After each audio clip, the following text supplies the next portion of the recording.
Hello, welcome to Chapter 4, Section 3, Writing Functions. So in this section, we're going to try to find ways to use algebra to write algebraic functions. We're going to start off with a couple of simple examples. And when I say simple, I'm just telling you that there's only going to be one step to these. When we get to Chapter 5 and we do some linear functions, we'll have a couple steps, so it'll be another degree of difficulty, but we'll get you through it. It'll be okay. All right. So in this example, we have two problems where I have sets of ordered pairs. In the first one, it's given to you as a table, this one, and then for the other one, on my paper, this one's given to you as what's called a tuple. Some people say tuple, where I have just all the ordered pairs listed together and then set brackets around it. Either way, doesn't matter. In each case, I have an x value and I have a y value that's paired with it. So 2 is paired with -1, 3 is paired with 0, 4 is paired with 1, and down here 1 is paired with 3, 2 is paired with 6, etc. You can see it. So what we need to do is figure out some way of coming up with an algebra rule that if you give me the x, if the input is x, I'm going to get my output, which is y. All right, so let's see what the relationship is for the table. Now, I can start here with 1, -2. A lot of people like to start on the left. You absolutely, positively do not have to start on the left. All right, I think it just fulfills kind of like a math person's need to, do things the same way every time. You don't have to. I like starting here where I've got like a 0, which is kind of cool. And actually, if I had x equals 0, that would even be a little bit better. But it might be kind of easier if I just focus on them right there. So the question is that what can you do with the number 3 and you end up with 0? Well, there's lots of things, almost too many to list. But again, like I said just a moment ago, we're going to keep this kind of simple. So how do I go from 3 to 0? And notice I wrote an arrow. I'm not writing an equal sign because 3 does not equal 0. I'm just saying, how do I go from my input of 3 and get an output of 0? Well, I can think of two easy ways. All right. The first way is to multiply by 0, because 3 times 0 equals 0. The second way would be to subtract 3. 3 subtract 3 equals 0. So let's try that for the other x and y values to see if any of those work. All right. So if I multiply any of these by 0, I'm going to get 0. So 1 times 0 equals 0, 2 times 0 equals 0, 4 times 0 equals 0. That's not what I got.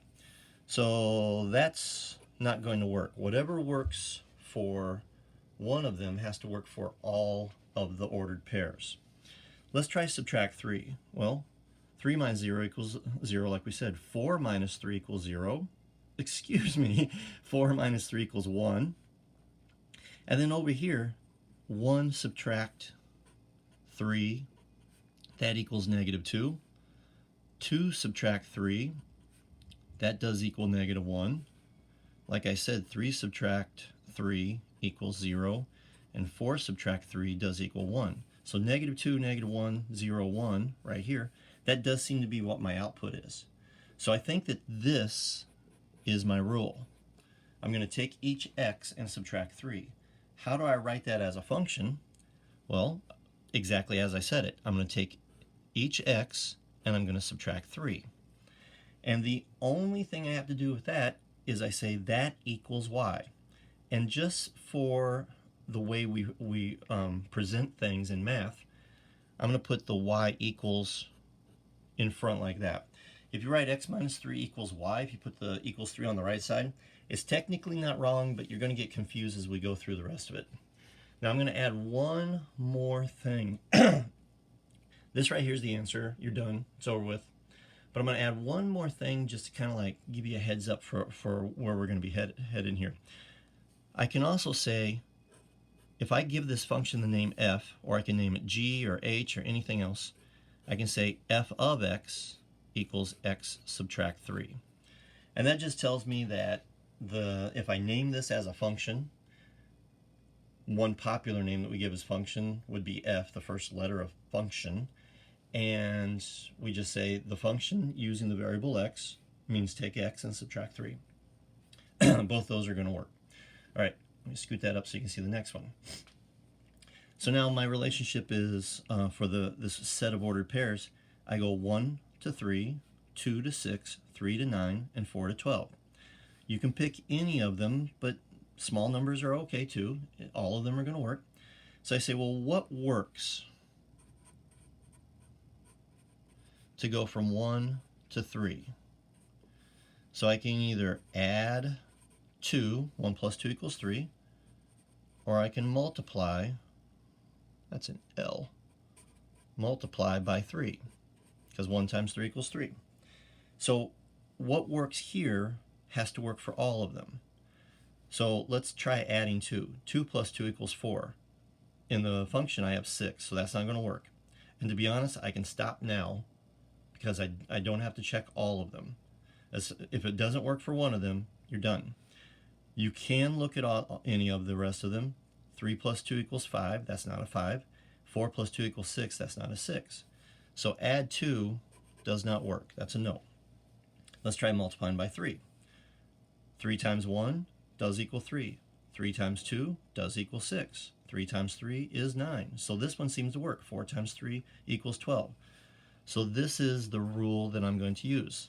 The only thing I have to do is figure out how to write it as a function. So since I'm showing multiply, and this is where it actually gets a little tricky. When you see multiply, like here's an old calculator, right? That means multiply right there. What is it? It's an x. So multiply, sometimes we use an x, or a symbol that looks like an x actually. Well, we don't want to do that because we're using the letter x as a variable. All right, so we're not going to do that. Okay. We also use kind of like a multiplication dot. All right. So like sometimes we've written like 4 times 10. All right. And if we'd use an x, we would have written 4 times 10 like that. You've seen both of these. We can also use parentheses. So we'd write 4 times 10. All of these are okay, and we're gonna see them. And I understand multiplying, it's like, just pick one, guys. Come on. All of these you're going to see. This one, probably not so much anymore, except sometimes when we don't have anything else. The dot is going to be used in some complicated places, and the parentheses is going to be used all the time, right? So what am I actually multiplying here? Well, how do I use it? I'm going to multiply my x times 3. So here's how we're going to write it. We're going to put the 3 out in front, and that's what we're going to call a coefficient. And here's the cool part.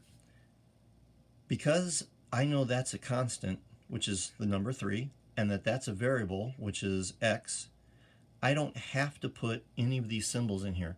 Again, the x would be confusing. 3xx would be confusing. The dot, you can put the dot in, but you don't need to do it. You can put the parentheses in, but you don't need to do it. And sometimes we hide stuff because, truthfully, mathematicians are lazy. So as long as you know that if you've got a number in front of a variable and that there's nothing between them, that implies that you're multiplying, right? And just like last time, that equals y. So I'm going to write y equals 3x. And that's all that you have to do. If you want to write f of x equals 3x, that's okay too. All right, I know that there's a lot of information there. On the surface, all that you really did in this problem is figure out that you're just subtracting 3 here. And for this problem, you realize that you're multiplying by 3.